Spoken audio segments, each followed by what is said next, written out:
Hello दोस्तों, नमस्कार। Nikhil stock academy में एक बार फिर से आपका स्वागत है। दोस्तों, हम आज केमिकल सेक्टर से रिलेटेड स्मॉल के बिजनेस मॉडल के बारे में डिस्कस करेंगे। बिजनेस मॉडल का नाम है येसो इंडस्ट्री, जो कोविड के बाद में बेहतरीन रिटर्न दिया। 100 रुपए का स्टॉक 2000 रुपए गया। अभी लगभग टॉप से 30% के लगभग करेक्शन में।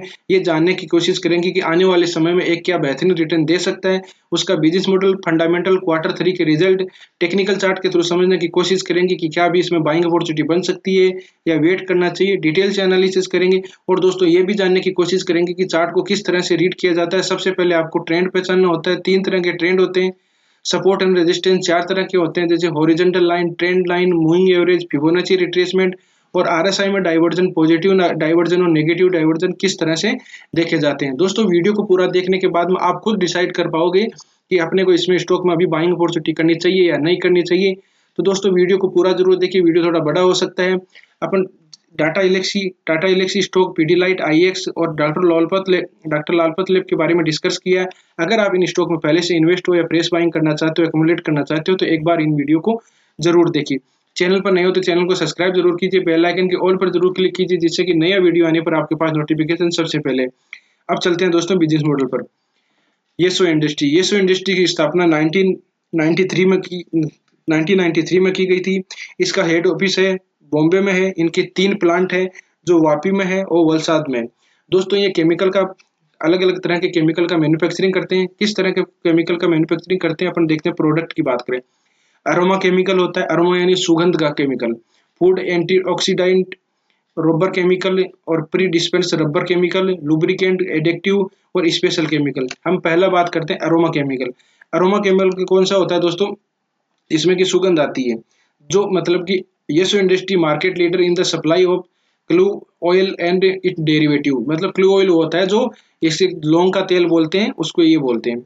तो ये इस तरह के केमिकल का यूज में की जाती है, जो से कंज्यूमर प्रोडक्ट आते हैं, एसेंशियल ऑयल होता है, फूड होता है, बेवरेज जो तरल पदार्थ होते हैं, एलाई इंडस्ट्रीज में होती है। तो इनमें जो इनका फ्लेवर बढ़ाने के लिए ये इस केमिकल का यूज में करते हैं। दूसरा है फूड एंटीऑक्सीडेंट।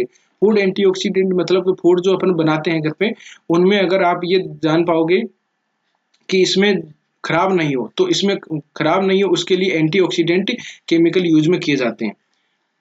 नेक्स्ट है रबर केमिकल। रबर केमिकल आप देख सकते हो कि रबर इंडस्ट्रीज में जो रबर यूज में किए जाते हैं, उनमें केमिकल मिलाया जाता है। जिस तरह के अपोलो टायर, एमआरएफ जो टायर जो इंडस्ट्री है, उनमें सारे ये केमिकल यूज में किए जाते हैं। और ये प्री डिस्पर्स रबर केमिकल भी यही होता है। अब नेक्स्ट है लुब्रिकेंट एडिक्टिव। लुब्रिकेंट एडिक्टिव का मतलब होता है कि जैसे चिकनाई वाले पदार्थ, जैसे ऑयल से रिलेटेड होते हैं, तो इसमें इनमें ये ऐड किया जाता है। लुब्रिकेंट एडिक्टिव का मतलब होता है ऐड करना, और लुब्रिकेंट का मतलब होता है चिकनाई वाले रेंज वाले, जिस तरह के ऑयल होते हैं, ऑयल के लिए इसमें ये केमिकल यूज में किए जाते हैं। लास्ट है दोस्तों स्पेशल केमिकल जो अलग अलग इंडस्ट्रीज में यूज में किए जाते हैं। ये जैसे आप बात करोगे तो एक तो होता है फार्मा सेक्टर से रिलेटेड, और फार्मास्यूटिकल में जो इंटरमीडिएट होता है एपीआई, जो एक्टिव फार्मास्यूटिकल इंग्रेडिएंट होता है, उसमें केमिकल यूज में किए जाते हैं। और एग्रो केमिकल में यूज में किए जाते हैं। तो एग्रो केमिकल जैसे एग्रीकल्चर इंडस्ट्रीज में जो केमिकल यूज में किए जाते हैं फसलों के लिए, उसका ये मैन्युफैक्चरिंग करते हैं। तो दोस्तों, अपन अब इसकी बात करें तो इसकी क्लाइंट की बात कर लेते हैं। क्लाइंट की बात करें तो इसमें अपोलो टायर, एमआरएफ, डाबर है, अदानी विल्मर है, एचपी हिंदुस्तान पेट्रोलियम है, आदि इनके क्लाइंट हैं। अब इसके हम फंडामेंटल देखते हैं। मार्केट कैप है, एक स्मॉल कैप कंपनी है दोस्तों। 1538 करोड़ का मार्केट है। करंट प्राइस है 1350 और हाई गया है इसका 2018 है, और लो गया है इसका 1172 है। स्टॉक पी है 24 है। आरओसी इसका ये 28 है, 28% है। आरओ इसका 41% है। फेस वैल्यू इसकी 10 है, जो आने वाले समय में अगर स्प्लिट होता है तो अच्छी क्वांटिटी इंक्रीज हो सकती है। केमिकल सेक्टर से रिलेटेड है। केमिकल अलग अलग तरह के केमिकल होते हैं, तो इसमें केमिकल में पीडीलाइट सबसे लीडिंग कंपनी है। अब बात करते हैं दोस्तों क्वार्टरली रिजल्ट। क्वार्टरली रिजल्ट में क्या है कि जिस तरह से प्राइस में 30% की डिक्लाइन है, तो इसमें क्या क्वार्टरली रिजल्ट में भी डिक्लाइन है। दोस्तों, एक बात आप ध्यान रखना, हम जब भी टेक्निकल चार्ट में रीड करेंगे, ये 100 रुपए का स्टॉक है, 2000 रुपए गया है। तो अब आपके एक ऐसा कोई सा बिजनेस नहीं है दुनिया में जो वेल्थ को अगर 1-1.5 साल में 200 गुना कर दे, 20 गुना कर दे, और फिर बाद में उसमें और वेल्थ क्रिएट करते। तो आपको एक ऐसा स्टॉक में आप ऊपर जाके नहीं बचना है, जैसे कि इसने 20 गुना कर दिया तो एक बार उसे एग्जिट ले लेना है। अब देखो अपन क्वार्टरली रिजल्ट की बात करते हैं, जून, सितंबर और दिसंबर। दिसंबर के जो क्वार्टरली रिजल्ट आए उसके भी हम बात करेंगे। सेल कितनी हुई है, इसका एक्सपेंडिचर कितना हुआ है, इसके नेट प्रॉफिट कितना है और इसका ईपीएस कितना है। ईपीएस क्या, अर्निंग पर शेयर होता है। अब बात करते हैं सेल। जून की वो 183 करोड़ का था, सितंबर का 190 करोड़ है और इसका दिसंबर का देखो पाओगे आपकी 148 है। तो 48 में डिक्लाइन है। इसमें एक्सपेंडिचर की बात करें तो जून का 152 था, सितंबर का 156 है और दिसंबर की बात करें 128 है। अब डायरेक्ट हम बात करते हैं नेट प्रॉफिट की। नेट प्रॉफिट की बात करें तो जून का कितना था, जून का 20 करोड़ था और सितंबर का मान लीजिए 21 था और अभी दिसंबर का दोस्तों 8 करोड़ है। तो आप देख सकते हो कि किस तरह से इसमें इनका नेट प्रॉफिट में डिक्लाइन है। अर्निंग पर शेयर होता है, ईपीएस होता है, अर्निंग पर शेयर होता है। इसका देखिए 18 था, इसका 18 पॉइंट था और अभी 7 पॉइंट है। तो आप देख सकते हो इसमें डिक्लाइन बहुत ही है। वाई टू वाई बस देख लेते हैं एक बार। इसमें तो दोस्तों डिक्लाइन नहीं मिलेगा, क्यों, क्योंकि ये तो अभी क्वार्टरली रिजल्ट आए हैं। देखिए 2021 22 की बात करें तो 12 था, 21 था और अभी मार्च का मान है तो 53 था। तो अभी इसका डिक्लाइन अभी नहीं दिखाया। तो क्वार्टरली रिजल्ट दिसंबर का आया वो डिक्लाइन है। तो अपन अब देखिए दोस्तों एक चीज यहाँ पर देखिए जिस कितना मतलब रिटर्न मिला है। ये 3 साल पहले जिन्होंने रिटर्न इन्वेस्ट किया था उनको 116% का रिटर्न मिल रहा है अभी भी, 30% डिक्लाइन होने के बावजूद। और जो 1 साल पहले इन्वेस्ट किया उनको -23% रिटर्न मिल रहा है। तभी तो मैं बोलता हूँ कि आपको टॉप पे अगर किसी स्टॉक अगर 20 गुना 10 गुना कर दिया तो उनसे बाहर निकल जाओ, या फिर आप उनको इतनी क्वांटिटी मतलब अगर रखो जिससे कि आपको कोई फर्क नहीं पड़े और वहां बाइंग अपॉर्चुनिटी तो अवॉइड ही करना है। बैलेंस शीट की बात करें तो बैलेंस शीट देखिए 11 करोड़ का शेयर कैपिटल है, रिजर्व इसके पास 204 करोड़ है और बोरोइंग कर्जा इसके पास 214 है। अदर लाइबिलिटीज की बात करें तो 130 करोड़ का अदर लाइबिलिटीज है। अब बात करते हैं दोस्तों शेयर होल्डिंग पैटर्न। प्रमोटर के पास में कितनी है, प्रमोटर के पास में 71% है। एफ आई देखो, एफ आई कोई मतलब 0.09 है और डी के पास में पब्लिक के पास में 28% है। इसमें डी की होल्डिंग है ही नहीं। तो आप देख पाओगे दोस्तों कि किस तरह से इसमें इसमें अब देखते हैं अपन टेक्निकल चार्ट देखते हैं। तो टेक्निकल चार्ट को आपको मैं सबसे पहले बता देता हूँ। देखिए कोविड के टाइम में ये कितने रुपए का स्टॉक 98 का आया था और अभी टॉप में गया है 2100 रुपए के लगभग है स्टॉक गया। तो दोस्तों 10 से 21 गुना इसको वेल्थ क्रिएट करके दिया है। तो आप एक 0% उम्मीद रखो कि ये तो मतलब कि अब अभी इसमें बाइंग अपॉर्चुनिटी नहीं करनी है। एक बार आने वाले समय में जब इसमें ज्यादा करेक्शन हो जाएगी 50% 60% तब हम देखेंगे।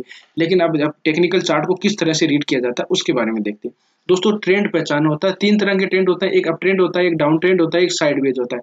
आपको एक सिंपल लैंग्वेज में देखें तो अप ट्रेंड कैसे पहचानोगे। अप ट्रेंड का पहचानना इस नीचे वाले कोने से लेके ऊपर की तरफ अगर लाइन जा रही है और स्टॉक भी उस तरह से जा रहा है तो ये अप ट्रेंड माना जाएगा, ठीक है। और डाउन ट्रेंड कैसे पहचानोगे, डाउन ट्रेंड ऊपर वाले इस कोने से लेके और नीचे की तरफ अगर नीचे की तरफ आ रहा है कोई स्टॉक तो उसको डाउन ट्रेंड माना जाएगा। तीसरा दोस्तों होता है साइडवेज। अगर इस लेफ्ट से अगर राइट की तरफ कोई कंसोलिडेट फेज में होता है तो इसको आप मानोगे साइडवेज मानते हैं। तो तीनों आपने मान लिया। अब देखिए अप ट्रेंड का दूसरी कंडीशन क्या होती है उसके बारे में, ये तो एकदम सिंपल हो गया, जिसको कुछ ही नहीं पता होता वो देख सकता है इतना। अब बात करते हैं अब ट्रेंड की क्या पहचान है। अब ट्रेंड में दोस्तों एक देखिए यहाँ से कंसोलिडेट फेज के बाद में इसने ब्रेकआउट हुआ, ब्रेकआउट होने के बाद में देखिए इसने टॉप बना रहा है।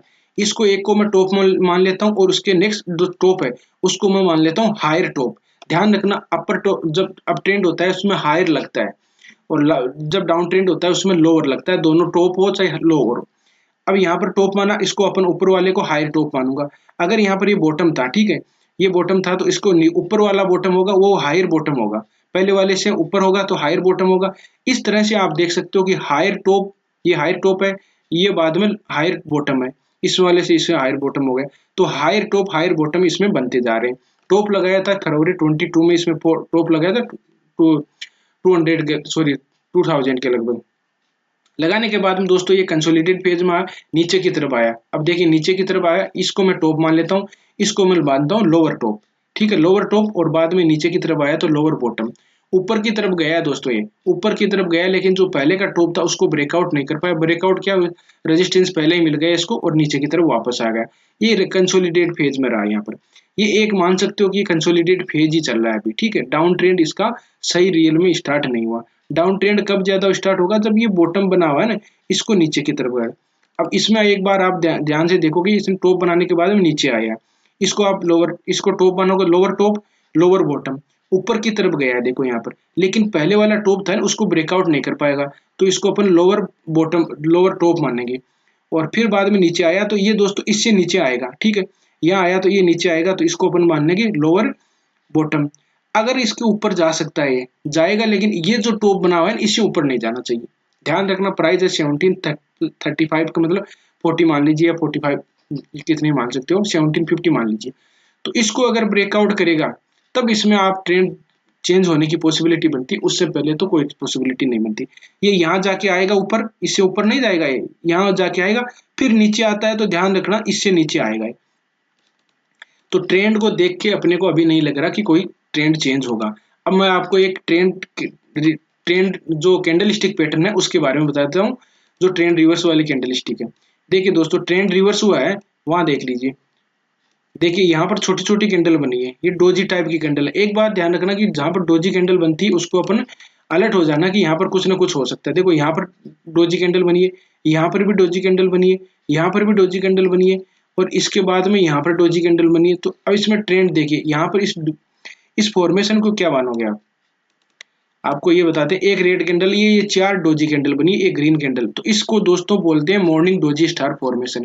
कैसे बोलेंगे? एक तो रेड कैंडल लगेगी, रेड कैंडल के बाद में ये डोजी कैंडल है, एक भी हो सकती है, दो भी हो सकती है, 4 भी हो सकती है, 10 भी हो सकती है, लेकिन आपको ये लो नीचे बॉटम होगा वो नहीं तोड़ेगा। फिर एक ग्रीन कैंडल बन गई और तीनों की फॉर्मेशन, मतलब इसको हम एक 4 कैंडल है डोजी, उसको एक कैंडल मान लेंगे डोजी की, और फिर बाद में रेड कैंडल और ग्रीन कैंडल, इस फॉर्मेशन को अपन बोलेंगे मॉर्निंग डोजी स्टार फॉर्मेशन। ऊपर की तरफ गया, ऊपर की तरफ देखो यहाँ पर एक बच्चा बहुत ही शानदार हैमर बनाया। ऊपर यहाँ पर क्या बनाया, ये देखिए दोस्तों, ये शूटिंग स्टार कैंडल बनी है। तो शूटिंग स्टार कैंडल की क्या खासियत होती है? ये टॉप में बनती है हमेशा ही, हैमर का उल्टा होता है वैसे, ठीक है। तो ये टॉप में बनती है, टॉप में बनने के बाद में इसे ये आने के बाद में या तो डाउन ट्रेंड स्टार्ट होता ही है। अगर यहाँ रेड कैंडल बन जाती है तो डाउन ट्रेंड स्टार्ट हो गया। आप देख सकते हो कि प्राइस के बाद में डाउन ट्रेंड स्टार्ट हुआ। फिर बाद में ये मॉर्निंग डोजी स्टार फॉर्मेशन बन गई, जो पहले हमने डिस्कस किया था वो। और ऊपर की तरफ देखो, यहाँ पर जाने के बाद में ये रेंज बाउंड एरिया में ही रहा, ठीक है। इसको भी मॉर्निंग डोजी स्टार फॉर्मेशन बोलोगे आप, इसको भी मॉर्निंग डोजी स्टार फॉर्मेशन बोलोगे। तो इस तरह से ये देखो, इसको क्या बोलते हैं दोस्तों? इसको बोलते हैं पियर्सिंग पैटर्न। पियर्सिंग पैटर्न मतलब ये एक तो बॉटम में बनती है, ठीक है, बॉटम में ही बन रही है। ये ट्रेंड था, इससे पहले एक ट्रेंड होना चाहिए, ट्रेंड था, डाउन ट्रेंड आया, बॉटम में बनी है। ये इसको छोड़ दीजिए एक बार, इसको बॉटम में बनी है। बॉटम में बनने के बाद में जो रेड कैंडल है ना, इसका 70-80% 90% कितना भी हो सकता है, मैक्सिमम 70-80% के लगभग मानिए, उसको पहले को कवर किया है। पूरा नहीं करेगा, पूरा होगा तो उसको बोलते हैं बुलिश इनकल्पिंग कैंडल, लेकिन ये 80% के लगभग कवर कर रखा है, तो इसका पियर्सिंग पैटर्न बोलेंगे। और बाद में ट्रेंड आपको दिखाई देगा। देखो यहाँ प्राइस बाद में 17 200 200-250 पॉइंट दिखाई दिए है। ये वापस शूटिंग स्टार कैंडल बना दी, जो टॉप में बनती है, जो हमने पहले डिस्कस किया था ना, ये शूटिंग स्टार कैंडल, ये वाली देखो आपने कहाँ डिस्कस किया था, ये शूटिंग स्टार कैंडल बनाई थी ना अपनी। यहाँ पर देखेंगे एक बार, ये देखो ये शूटिंग स्टार कैंडल यहाँ बनी थी। तो इस तरह से ये शूटिंग स्टार टॉप में बन गई। फिर देखो हैमर बना है, और फिर वापस यहाँ इन्वर्टेड हैमर बन रहा है, डोजी टाइप में बन रहा है। तो यहाँ मार्केट कंफ्यूज है कि नीचे जाऊँ या ऊपर जाऊँ, ठीक है। तो इसमें कैंडल स्टिक अभी पैटर्न कोई कंफर्म नहीं बनी है। अगर यहाँ कैंडल स्टिक देखो, ये इन्वर्टेड हैमर बना, इसको ब्रेकआउट कर देता तो एक अच्छा मूवमेंट आ सकता है। लेकिन अच्छा मूवमेंट कब आएगा? जब 1750 के लगभग ऊपर को ब्रेकआउट होगा, तभी ट्रेंड चेंज होगा, उससे पहले नहीं होगा। अब बात करते हैं, अगर इतना है, मैं आपको ट्रेंड लाइन ड्रॉ करते हैं दोस्तों। ये किन ट्रेंड लाइन का सपोर्ट ले रहा है? मैं 2 ट्रेंड लाइन ड्रॉ करता हूं। ये देखिए दोस्तों, ये ट्रेड लाइन, जब अपन बात करते हैं सपोर्ट एंड रेजिस्टेंस 4 तरह के होते हैं। एक तो हॉरिजॉन्टल लाइन होती है, 2 हॉरिजॉन्टल लाइन मतलब इस तरह से इस रेंज में फंस गया, बॉक्स बन गया, तो उसको हॉरिजॉन्टल लाइन बोल देते हैं। ये ट्रेड लाइन होती है जिसका सपोर्ट एंड रेजिस्टेंस है। एक बार टेस्ट किया रेजिस्टेंस मिला, 2 बार टेस्ट किया रेजिस्टेंस मिला, 3 बार टेस्ट किया रेजिस्टेंस मिला, 4 बार टेस्ट किया रेजिस्टेंस मिला, उसको ब्रेकआउट कर दिया। तो जहां पर ब्रेकआउट करता है तो वहां अच्छी कैंडल बनती है, मतलब अच्छी बुलिश कैंडल बन जाती है। ब्रेकआउट किया फिर वापस आ गया। और ये देखो, मैं एक बार में थोड़ा सी आपको इसको और इसको सही कर देता हूँ। ये देखो थोड़ा सी से, हाँ ये देखिए ऊपर की तरफ ब्रेकआउट हुआ, ब्रेकआउट होने के बाद में यहाँ पर देखिए नीचे की तरफ रिटेस्ट करने के लिए आया, फिर ऊपर की तरफ नहीं गया, फिर यहाँ पर देखो रिटेस्ट किया, फिर वहां पर रिटेस्ट किया, ऊपर की जाएगा, फिर यहाँ पर रिटेस्ट करेगा, ठीक है। तो इसका सपोर्ट ले सकता है, ये ध्यान रखना। इससे अगर नीचे आ गया तो फिर बाद में और ज्यादा करेक्शन आ सकती है। अभी इसी लाइन को मैं एक लाइन और ड्रॉ करता हूँ दोस्तों। आपको चार्ट देखते ही पता हो जाना चाहिए कि आपको इसमें कुछ हो रहा है चार्ट में, ठीक है। ऊपर की तरफ जाएगी ये लाइन, इसका मैं कलर चेंज कर देता हूँ, थोड़ा रेड कर देता हूँ। ये देखिए, ये इसका सपोर्ट ले रहा है और ऊपर वाली का इसका रेजिस्टेंस ले रहा है। कहाँ लिया रेजिस्टेंस? एक बार लिया, 2 बार लिया, 3 बार लिया, तो ऊपर जाएगा तो इस ट्रेड लाइन को ऊपर की तरफ ब्रेकआउट होगा, तब बाद में अच्छा मूवमेंट आएगा, उससे पहले इस स्टॉक में नहीं आएगा। तो ट्रेड लाइन का सपोर्ट एंड रेजिस्टेंस दोनों का देख लिया। अब अपन बात करते हैं दोस्तों, एक आरएसआई में डाइवर्जन देख लेते हैं कि आरएसआई में क्या डाइवर्जन दिखाई दे रहे हैं, पॉजिटिव डाइवर्जन और नेगेटिव डाइवर्जन कैसे होते हैं। दोस्तों वीडियो को पूरा जरूर देखिए, बाद में आप लास्ट में आप डिसाइड करोगे कि इसमें बाइंग अपॉर्चुनिटी अपने को करनी चाहिए या नहीं करनी चाहिए। दोस्तों हमने कैंडल स्टिक के बारे में, ट्रेंड रिवर्स वाले candle stick support and resistance किस तरह से काम करते हैं उनका वीडियो बना रखा है, लिंक डिस्क्रिप्शन में आप जाके उनको देख सकते हो। और दोस्तों अगर वीडियो अच्छा लगता हो तो लाइक कर दीजिए, दोस्तों के साथ शेयर भी कर सकते हो आप। और आप चैनल को अभी तक नहीं सब्सक्राइब किया तो चैनल को जरूर सब्सक्राइब करिए। अब देखो अपन बात करते हैं, ये देखिए यहाँ से देखिए प्राइस का मूवमेंट ऊपर की तरफ दिखाई दे रहा है, ऊपर जा रही है। देखो यहाँ पर टेस्ट किया, एक बार दो ऊपर की तरफ है।